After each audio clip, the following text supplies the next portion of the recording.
እንግዲህ በያላችሁበት የእግዚአብሔር ሰላም ለሁላችሁ ይሁን። እንደምናችሁ እግዚአብሔር ይመስገን። ዛሬ በፈተና ጊዜ የኢትዮጵያ ኦርቶዶክስ ተዋሕዶ ቤተክርስቲያን ሚና ምን መሆን አለበት በሚል ርዕስ የተወሰነ ሀሳብ ላጋራችሁ ፈልጌ ነው የመጣሁት። እንግዲህ በተከታታይ ሰኞና ማክሰኞ ደግሞ ይህንኑ ርዕስ ዛሬ ለአጭር ደቂቃ የተወሰኑ ነጥቦችን አጋራችኋለሁ። እግዚአብሔር አምላክ ሁላችንን ይርዳ። እንግዲህ በተለይ በአገር ራሷን ቤተክርስቲያኒቱ በፈተና ውስጥ በምንሆንበት ጊዜ እያንዳንዱ ነገር በጥናትና በጥንቃቄ የዕለት ተዕለት መደበኛ አገልግሎታችን ሳይቀር በጥንቃቄ ለዓላማውና ለዓላማው ብቻ ለሰማያዊ ተልእኮ ብቻ መከናወን አለበት። እንግዲህ ቅዱስ ሰለሞን በምሳሌ ምዕራፍ 2 ላይ ጥንቃቄ ይጠብቅሃል፣ ማስተዋልም ይጋርድሃል ባለው መሰረት ከዚህ ጊዜ አልፈን በመጣው ጊዜ ውስጥ የተሻለ እዚህ ምድር ላይ በሚኖረን ቆይታ የተሻለ ህይወት ኑሮ እንዲኖረን የምንወደውን አገልግሎት እንድናከናውን በምሳሌ ምዕራፍ 2 ላይ ጥንቃቄ ይጠብቃል፣ ማስተዋል ይጋርዳል እንዳለው በጥንቃቄና በማስተዋል እያንዳንዱ ነገር ማድረግ እንዳለብን መጽሐፍ ይነግረናል። ያለ ጥንቃቄ እንግዲህ እንደለመድነው በስሜት የምናደርጋቸው ነገሮች ሁሉ ኋላ የሚያስከፍሉን ዋጋ በጣም ትልቅ ነው። ዋጋ ያስከፍሉናል። ሌላው ሊመስለን ይችላል። በኋላ እንሳለው በተለያየ መንገድ በማይገባን ቦታ ስንገኝና በማይገባን ልክም መንገድ ስንሳተፍ በኋላ ጊዜው አልፎ ስንመጣ የምንከፍለው ዋጋ ትልቅ ስለሆነ እኛ እያንዳንዱን ነገር በማስተዋልና በጥንቃቄ ማድረግ እንዳለብን እንግዲህ አባቶቻችን እንዲህ ያስተምረውናል። ከዚህ በፊት የመጣንበትን መገምገም እንግዲህ አገርም ቤተክርስቲያን ብዙ ፈተና ውስጥ ታልፎ ነው ዛሬ የተደረሰውና በአባቶቻችን ዘመን በእኛ ዘመን እያለን በትክክል ገምግመን ለይተን ነው ላለንበትና ለወደፊቱ ግልጽ የሆነ አቅጣጫ ማስቀመጥ ያለብን እና ከዚህ አንግል አንደኛ ያለንበት ወቅት ያለው ነገር አይመለከተኝም ማለት አይቻልም፣ ይመለከተናል። ሁለተኛ ዳር ቆሞ ማየት አይቻልም። ሶስተኛ አንድ አቅጣጫ ላይ ብቻ መሆንም አይቻልም። ማዕከላዊነት፣ ገለልተኛነት፣ ኒውትራልነት የሚጠበቅበት ይሆናል ማለት ነው። አይመለከተንም ማለት አንችልም፣ ዳርም መቆም አይቻልም። በአንድ ወገን ላይ ሆኖ ደግሞ መጫወትም አይቻልም። ስለዚህ ኒውትራል ሆኖ የማዕከላዊነት መጫወት ያስፈልጋል። በመሰረቱ አንድ ስድስት ነጥቦች እኔ ቤተክርስቲያን ተደረገባቸው ብዬ ማስባት በዚህ ተፈጥሮ ሳናውቅ ነዳጅ እንሆን ቤተክርስቲያንን ሀገርንም እንዳንሆን ምንድነው መደረግ ያለበት? ብዙ ፈተናዎች ሲሆን ቤተክርስቲያን ስትፈተን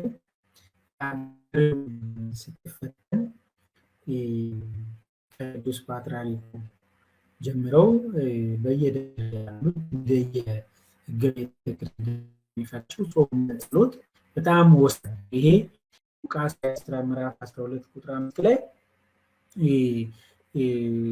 ቅዱስ ጴጥሮስ በወህኒ በነበረ ጊዜ በቤተክርስቲያን ስለርሱ ወደ እግዚአብሔር ጸሎት አጥብቆ ይደረግ ነበር ይላል። አሁን ሀገራችን በአንድም በሌላም ምክንያት ስትፈተን በቤተክርስቲያን ስለ ሀገራችን ስለ ህዝቦቿ አጥብቆ ጸሎት መደረግ አለበት።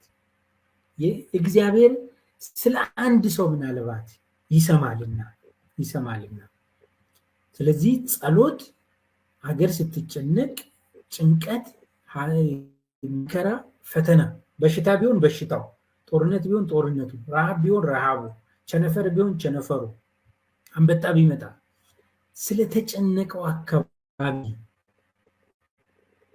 ስለተጨነቀው አካባቢ በቤተ ክርስቲያን በሁሉም በዓለም ደረጃ መጾም መጸለይ አለበት። እግዚአብሔር ትክክል ነው የሚለውን መፍትሄ እንዲሰጥ ማለት ነው። ይሄ እንግዲህ ከተወሰነ ሰዓት እስከ ሙሉ ቀን ሊሆን ይችላል። ለምሳሌ ስራ በሌለበት እንግዲህ ጦርነት ሲኖር ለኛ ቀልድ ሊመስለን ይችላል።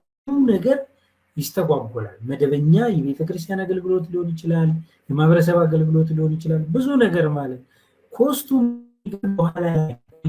ስለዚህ ስራ እንኳን ካሌለ ቀኑን ሙሉ መጸለይ አለበት ማለት ነው። አንዱ ጾም ጸሎት ነው። ሁለተኛው የሰላምና የአንድነት ጥሪና ስራ ነው። ጥሪና ስራ እንግዲህ በአንደኛ ቆሮንቶስ ምዕራፍ 1 ቁጥር 11 ቅዱስ ጳውሎስ የቆሮንቶስን ሰዎች ሲከሰስ በመካከላችሁ ክርክር እንዳለ ሰምቻለሁ ብሎ ነው የሚጽፈው። ነግረውኛል፣ ቤተሰቦች ነግረውኛል፣ አውቀውኛል። እያንዳንዳችሁ እኔ ጳውሎስ ነኝ፣ እኔ አጵሎስ ነኝ፣ እኔ ግን የኬፋ ነኝ፣ እኔስ የክርስቶስ ነኝ ትላላችሁ። ክርስቶስ እንደዚህ ተከፋፍሏል ወይ ብሎ በህዝቡ መካከል ያለው ክርክር ያለውን ሙግት ያነሳና ተወያዩ፣ ተነጋገሩ፣ ጉዳዩ በሰላማዊ መንገድ ይፈታ። ይህ እንግዲህ ጉዳዩ ለሰላም ጥሪ ሲደረግ ሰላም መልእክት ሲተላለፍ፣ ለአንድነት መልእክት ሲተላለፍ መሰማት አለበት። ይህን ቤተክርስቲያን ማድረግ አለባት ማለት ነው። ማድረግ አለባት። ይህ ባለፈው እንግዲህ ቅዱስ ጳውሎስ በአስቸኳይ ስብሰባው በሁለት ተወያይቶበታል። በተግባር ደግሞ ደጋግሞ ጉዳዩ በውይይት እንዲፈታ ማድረግ አለበት። በትጥቅ ሁሌ ችግር ሲፈታ ችግር አስከትሎ ነው የሚሄደው። ስለዚህ በሰላማዊ መንገድ ጉዳዩ እንዲፈታ ያንን ማድረግ። ሌላው የምክክር የውይይት እንዲሁም የድርድር መርሃ ግብሮችን ማመቻቸት ይጠበቅበታል። እንግዲህ ቅዱስ ጳውሎስ በግልጽ በዕብራውያን መልእክቱ ምዕራፍ 10 ቁጥር 22 ላይ ለፍቅርና ለመልካም እንድንነቃቃ እርስ በርሳችን እንታይ ብዙ ጦርነት ይሰጣል። ራሱ የአየር ጸባይ ለውጥ እንግዲህ ሊኖን ካስተናገድን ቅርብ ጊዜ ነው። የዓለም የፖለቲካውና የኢኮኖሚ ጫና ብዙ የቤት ስራዎች አሉብን። አሁን እነኛን የቤት ስራዎችን ተባብረን በጋራ እንድንቀርፍ፣ እንድንዋይ፣ እንድንነጋገር ቤተክርስቲያን ፑሽ ማድረግ አለባት። ምክንያቱም ይሄ ተጨማሪ ቤት ስራ ነው። ይሄ ቤት ስራ ሰዎች እንደ ቀልድ ሊያዩ እንደ ቀልድ አግራቬት ሊያደርጉት ይችላሉ፣ ግን ቤት ስራ ነው። ስለዚህ አሁን የነበሩትን ቤት ስራዎች እንድንቀርፍ፣ ለተሻለ ለበለጠ ለከፍታ እንድንነቃቃ፣ እርስ በርሳችን እንድንዋይ፣ እንድንታይ አንድነታችን እንዲጸና፣ ሰላማችን እንዲጸና መደረግ አለበት ማለት ነው። ይሄ እንግዲህ የሚዲያ ውይይቶችን በማዘጋጀት ሊሆን ይችላል። የገጽ ለገጽ ባለድርሻ አካላትን ውይይቶች በማድረግ ሊሆን ይችላል። በመዋቅር ውስጥ ሊሆን ይችላል።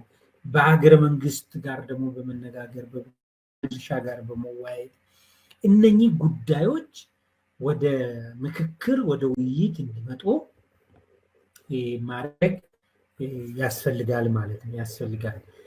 ሌላው አራተኛው ጉባኤያትና የውስጥ ውይይቶች ናቸው። ሰላምን፣ አንድነትን፣ ወንድማማችነትን፣ ፍቅርን፣ ህብረትን የሚያጠናክሩ ጉባኤ መሰራት አለባቸው። ውይይቶች መደረግ አለባቸው። ኢቭን ከጠቅላይ ቤተ ክህነት እስከ አጥቢያ ድረስ ውይይቶች መኖር አለባቸው። በእንደዚህ ጉዳይ እንዴት ነው ከሚመለከተው አካል ጋር ሰርተን ያለንበት ከተማ ሰላም፣ ያለንበት ጸጥታ፣ ያለበት አካባቢ ላይ ያለው ችግር እንዲፈታ ምንድነው ማድረግ ያለብን? ከኛ ምንድነው የሚጠበቀው?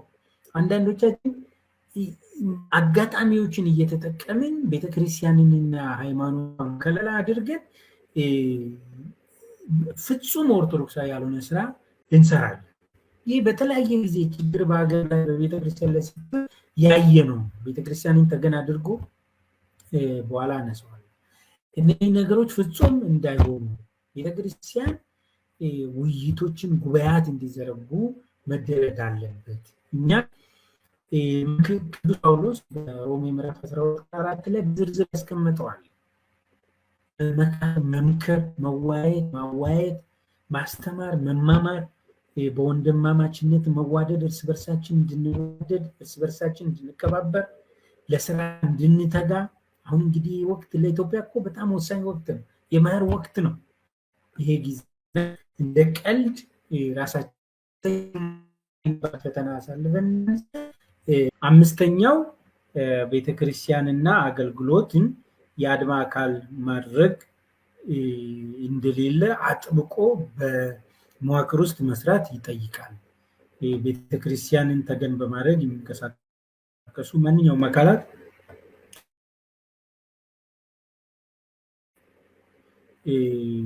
ሲሆን እንደውም መጠለያ ነው መሆን ያለባት ቤተክርስቲያን እንጂ አንድ ወገን ተጠግቶ ቤተክርስቲያንን የጦርነት አውድማ ማድረግ እንዳሌለ፣ በቤተክርስቲያን ውስጥ መሽጎ መዋጋት ፍጹም ነውርም ጸያፍም እውነት ለመናገር እንደውም ቤተክርስቲያን ከላይ እንዳነሳ ነው አጥብቀን መጸለይ አለብን። እግዚኦታ የሚደረግበት ነው። ይሄ ነገር መልስ የማንሰጥበት ጥያቄ ይመጣል ይገባል። ክፍት ማድረግና ንጹሃን እንዲጠለሉ ማድረግ፣ አስፈላጊውንም እንክብካቤ ማድረግ ነው። በባለፈው በሰሜኑ ጦርነት ብፁዕ አባታችን አቡነ ኤርሚያስን አቡነ በርናባስን አይተናል እና እንደዛ አይነት ካህናቱ ምዕመናኑ ማድረግ ይጠይቃል። ስለዚህ ይህን ጊዜ ተባብረን ነው ማለፍ ያለብን። የቤተ ክርስቲያንን ደግሞ ታላቅነት ማሳየት አለብን እንጂ ቤተክርስቲያንና አገልግሎቱን የአድማው አካል አድርገን ማስያዝ ቀምድ ማድረግ የለብንም። ይሄ በከፍተኛ ጥንቃቄ መሰራት አለበት ማለት ነው። እንግዲህ ስድስተኛው የውሸትን መረጃ ማውገዝ ነው። የውሸት መረጃ ካህናትና ምዕመናን እንዳያስተላልፉ በየትኛውም የዓለም ዳርቻ ያሉት ማለት ነው ነውር ነው። በምሳሌ ምዕራፍ 6 ላይ እግዚአብሔር የሚጠላቸው ሰባትንም ነፍሱ አጥብቃ ትጸየፈዋለች። ትዕቢተኛ ዓይን፣ ሐሰተኛ ምላስ፣ ንጹሕ ደም የምታፈስ እጅ፣ ክፉ ሐሳብን የሚያበቅል ልብ፣ ወደ ክፉ የምትሮጥ እግር፣ በሐሰት የሚናገር ሐሰተኛ ምስክር፣ በወንድማማች መካከል ጠብን የሚዘራ ብሎ ጠቢቡ ሰለሞን አስቀምጧል። ስለዚህ እግዚአብሔር ፈጽሞ ይጠላል የውሸትን መረጃ። ያልሆነ ነገር ሆነ እንግዲህ መረጃ እንደዚህ የሚደረግበት ብዙ ምክንያቶች ሊኖሩት ይችላል። በዚህ እኛ ክርስቲያኖች ክርስቲያን እውነትን ነው የሚናገረው፣ እውነትን ማለት ነው። ስለዚህ እንደው የአጭር ጊዜ ከሆነ ነገር ትርፍ ለማግኘት የሆነን ዓላማ ለማሳካት ብለን በወንድማማቾች መካከል ጸብ መዝራት የለብንም። እውነትና እውነት ይሄ ኦፊሻሊ መወገዝ አለበት። ኦርቶዶክሳውያን እንዲህ አይነት ነውር ውስጥ እንዳይገቡ ማድረግ አለብን። አንዳንዶቹ በጣም አሰቃቂ በሚዲያ ሲነገሩ እናያለን። በዚህ ጊዜ አይደለም መቼም መነገር የሌለባቸው መቼም አንድ ሰውዬ ሌላ ጊዜ ያነሳሉ። አሜሪካ ላይ ሆኖ የተናገረው ለጆሮ ይቀፋል። ለጆሮ 80 ብሔር ብሔረሰብ አለበት በሚባልበት ሀገር ውስጥ በሰላም ተዋልዶ አብሮ የሚኖር ማህበረሰብ ባለበት ሀገር ውስጥ የተፈጠረውን ችግር እንዲፈታ ከማገዝ ይልቅ ኢትዮጵያን የሰራት ኤከሌ ነው እንደውም አግራቬት ማድረግ ማባባስ ካልሆነ በስተቀር መፍትሄ አይሆንም። ሌላ ጊዜ በስሙ ቪዲዮውን አንጥቼ ይሰራበታል። ነውር ነው እግዚአብሔር ፈጽሞ ሐሰተኛ ዲያብሎስ ነው፣ ከራሱ ነው የሚዋሸው። ሐሰተኛ የዲያብሎስ ልጅ ነው። ስለዚህ የውሸት መረጃ ፍጹም መወገዝ አለበት። መወገዝ ኦፊሻሊ ማህበራዊ ሚዲያ የሚጠቀም ካህናትና ምዕመናን ዝምታ በዚህ ጊዜ ሊጠቅም ሁላ ይችላል። በዚህ ጊዜ ማለት ነው። ስለዚህ ሐሰተኛ መረጃ እነኚህ ስድስቱ አንድ ጾም ጸሎት በቃ በችግር ጊዜ ጾም ጸሎት መታወጅ እንዳለበት እኛ አሁን መሀል አካባቢ ሰላም ጠዋት ሄደን ኪዳን መቆም እንችላለን፣ ማስቀደስ እንችላለን። በጣም ይህንን ማድረግ የሰላምና አንድነት ጥሪ መወያየት፣ የምክክርና የውይይት እንዲሁም የድርድርን ሁኔታዎች ማመቻቸት፣ ሶስተኛ አራተኛ ጉባኤያትና የውስጥ ውይይቶችን ማድረግ፣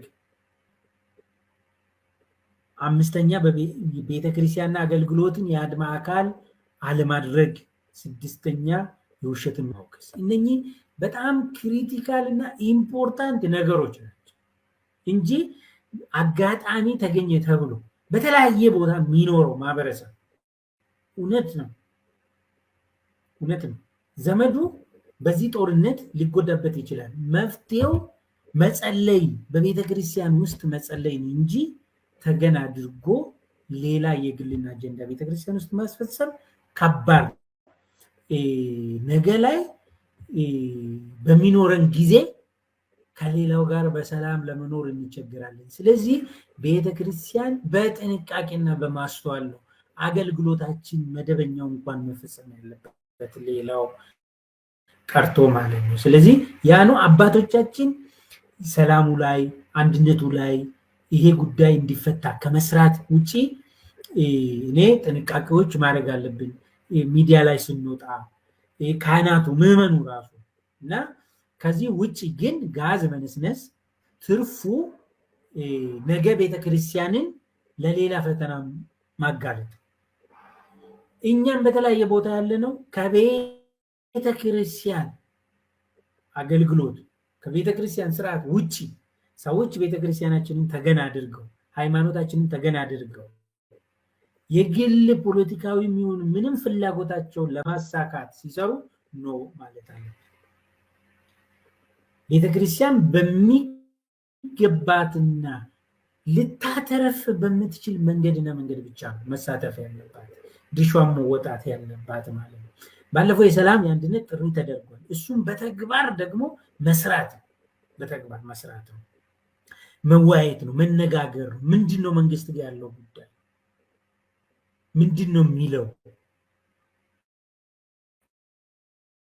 ይሄ በየከተማው በየዞኑ ያለባቸው።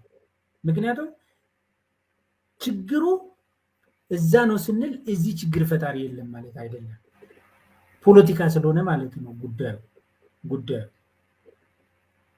ሁሌ ደግሞ ሃይማኖት ሚዲየት ማድረግ ካልቻለና ጽንፈኛ ከሆነ ሃይማኖት አደጋው ከሌላው የባሰ ይሆናል። ባይዘው በሃይማኖት ውስጥ ያለው ጽንፈኝነት ከሌላው በጣም አደገኛ የባሰ አደገኛ። ስለዚህ ይሄ በጥንቃቄ መሰራት አለበት። በጥንቃቄ ሌላው ሰላም ያለበት ቦታ ላይ ስራ መሰራት ያለበት ቦታ ላይ ካህናትና ምዕመናን ሌት ተቀን መስራት አለባቸው። ይሄ ችግር ለምሳሌ በትግራይ የነበረው ችግር ሲቀረፍ እኮ የሚበላ የሚጠጣ ከሌላ ቦታ ተጭኗል።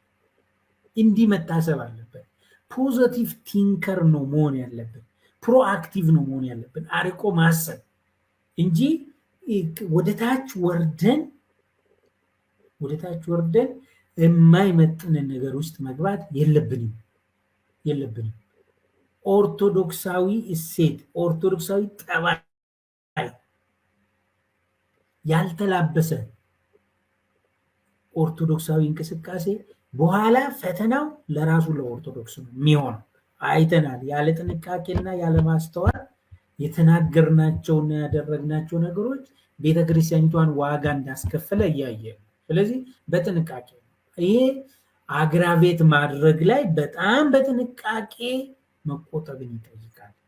አንዱን ጥፋተኛ አድርጎ በተለይ በትጥቅ ትግል ወቅት ነገሮች በጥንቃቄ መታየት አለባቸው። ነዳጅ መሆን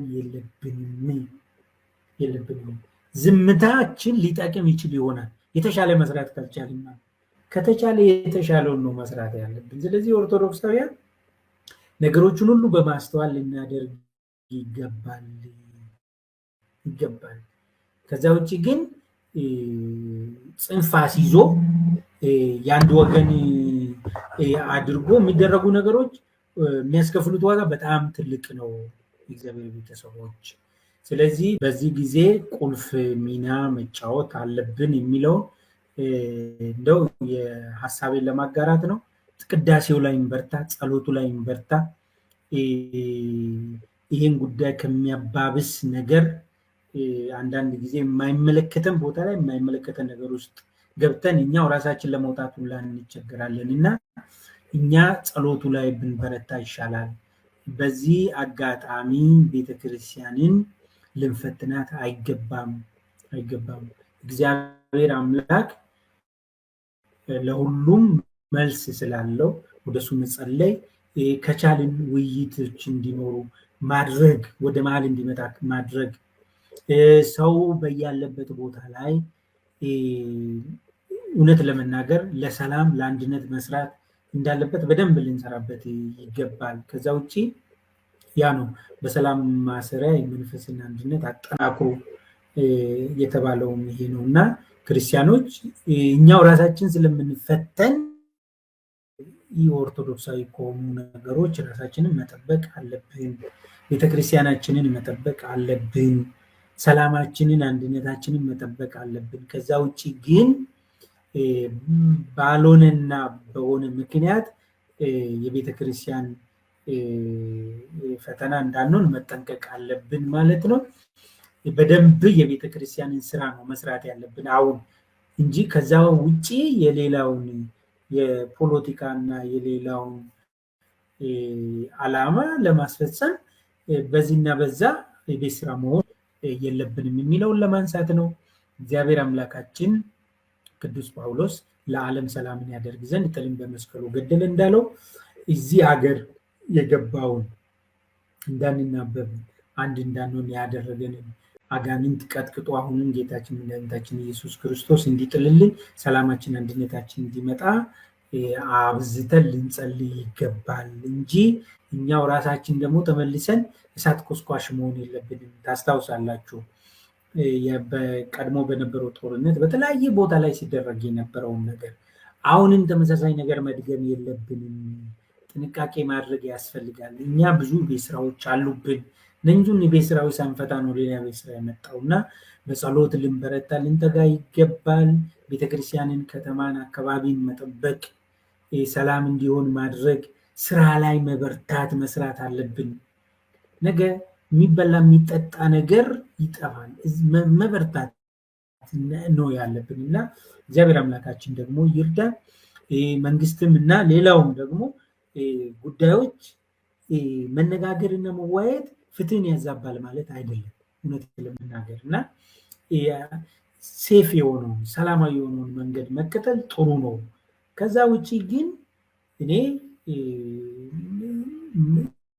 ካህናትና ምዕመናንን ማስጨነቅ ትክክል አይሆንም የሚል መልእክት አለኝ። ስለዚህ እኔ ስራዎችን ስራ አማራ ክልል፣ አፋር ታውቃላችሁ፣ በሰሜኑ ጦርነት ፈተና ውስጥ ነበረ። አሁን ደግሞ መምጣት አልነበረበትም። ስለዚህ እኔ በሁለት ቢላም የሚጫወቱ ሰዎች እዚህና እዛ ሰው ትክክለኛውን መረጃ አግኝቶ ትክክለኛው መንገድ ላይ እንዳይሄድ ስራዬ ብለው የሚዘሩ ሰዎች ወዮታ አለባቸው፣ ቅጣት አለባቸው።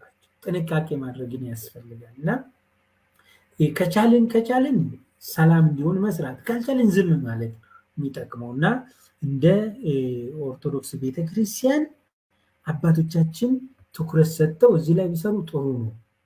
ጾም ጸሎት በይፋ መታወጅ አለበት።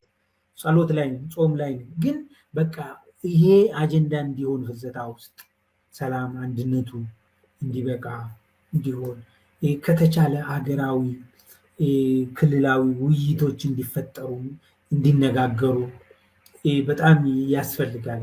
ሽማግሌ እኔ ክቡር ምክትል ጠቅላይ ሚኒስትር የተናገሩትን ሰምቻለሁ። ሀገር የሃይማኖት አባት ሽማግሌ የሌላት ይመስል ብለው ሲናገሩ ሰምቻለሁ። ይሄ እኔ ለምንም ይናገሩ ቃሉ ግን በጣም ልብ ይሰብራል። ስለዚህ ምንችለውን ነው ማድረግ ያለብን። ምን እስኪሆን ነው ምንጠብቀው? ተው ማለት አለብን። ይህ ሁሉ የመጣው ስላልሰራን ነው። ይህንን ደግሞ ማመን አለብን እና ሽማግሌዎች፣ የሃይማኖት አባቶች እኔ ሰው አውቆም ሳያውቅ ቴክኖሎጂን ተጠቅሞ አገሪቱን ከዚህ ወደ ባሰ ብጥብጥና የእርስ በርስ ግጭት ሊወስድ አይገባም። የምንናገረው በጣም አሳፋሪ ነገር እንሰማለን። እውነት ለመናገር ለአማራ ለመቆርቆር ሌላውን መስደብ፣ ሌላውን መዝለፍ በምንም ሂሳብ ተቀባይነት የለውም። ብዙ ይቅርታ ሊጠየቁበት የሚገባ ነገሮች አሉ። ውጪ ስላላቸው አይደለም። ነገ ብዙ ዋጋ የምትከፍሉበት ነገሮች አሉ።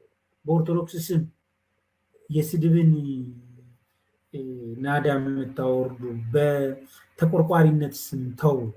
እንዴት ነው ተረዳርተን ከዚህ ውስጥ የምንወጣው የሚለውን መስበክ ሲገባን ይልቅ የሌለ ያልተፈጠረ ነገርን እያነሳን ትናንት ያልነበረ ዛሬም የሌለ ወደፊት የማይሆን ነገርን እያነሳን የፐርሰናል ኢንተረስታችንን ጠያቂ የለም አንጠየቅም በሚል ከህሊናችን ውጪ ሆነን በምናስበው አስተሳሰብ የምንረጨውን መርዝ በእግዚአብሔር ስም ብናቆመው ይሻላል።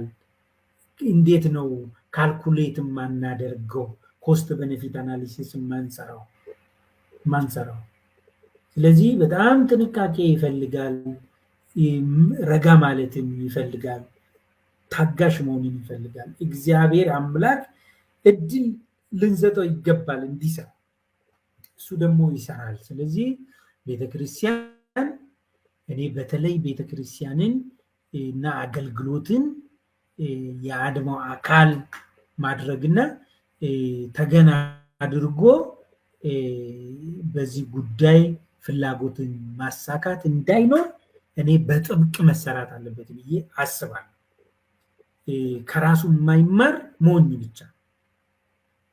እውነት ለመናገር ብዙ ከራሳችን የምንማረው ነገር አለ። ስለዚህ ቤተክርስቲያን መደወል፣ ሌሎች ነገሮችን ማድረግ፣ ምሽግ መስራት እንዲህ በጣም አሳፋሪ ነው። አሁን የመንግስት የታጠቀ ኃይልና ሌላው የታጠቀ ኃይል አይደል እየተዋጋ ያለው። አሁን የመንግስት የታጠቀው ኃይል ቢቆስል ቢወድቅ እምበልና የሆነ ቦታ ላይ በተቃራኒው ቢሸነፍ ወደ ቤተክርስቲያን መጠለል የለበትም፣ መግባት የለበትም፣ ያኛው ወገን መግባት የለበትም። ቤተክርስቲያን እኮ ሁለት ባላንጣዎች ገብቶ ሊያርፉባት የሚገባ አውደ ምሕረት ነው መሆን ያለባት። አውደ ምሕረት ማለት አውደ ምሕረት እንጂ አሁን ሚዛን የምንሰራበት የከሌ ጥፋተኛ ነው የከሌ ጥፋተኛ አይደለም ብለን እኛ ሚዛን የምንሰራበት ጊዜ አይደለም። ስለዚህ መጠንቀቅ ያስፈልጋል። በዚህ ምክንያት የትናንትናውን ፈተና ያልጨረሰችን ቤተክርስቲያንን ተጨማሪ ፈተና እንዳናመጣበት፣ በተለይ ደግሞ ሌላ አካባቢ ያለን ካህናትና ምዕመናን እጃችንን መሰብሰብ አለብን። ራሳችን ማስተካከል አለብን። ፍልሰታ ነው። ይህ መምህራንን ማሰልጠን ነው አሁን ይህ ሰዓት እና መጸለይ ነው አብዝቶ። ከዛ ውጭ ግን እኔ ምክንያት እየፈለግን ቤተክርስቲያንን ከዚህ በላይ መስቀል ላይ ባናውላት ጥሩ ነው የሚል መልእክት ለማስተላለፍ ነው ወገኖቼ። ይህን ጊዜ እናልፋለን። ብዙ ያለፍነው ጊዜ አለ። አልፈን ግን በሚመጣው ጊዜ ውስጥ ኮራ ዘና የምንልበት ታሪክን ነው ማሳለፍ ያለብን። አንዳንድ ጊዜ ሚዲያ ላይ ስንወጣ የሚጠይቀን የለም፣ ያለንበት ደረጃ አያስጠይቀንም ምናምን በሚል ሊሆን ይችላል። የምንናገራቸው ነገሮች በጣም ከባድ ናቸው። ነገ ቤተክርስቲያን ዋጋ የሚያስከፍሉ ናቸውና ጥንቃቄ ማድረግ ያስፈልጋል። ቤተክርስቲያን የመፍትሄ አካል ለመሆን ነው መስራት ያለባት። እስከ ማውገዝ እኮ ልትሄድ ትችላለች። ለሰላም ለአንድነቱ ጆሮ የማይሰጠውን አካል እስከ ማውገዝ ልትል ትችላለች ቅድስት ቤተክርስቲያን።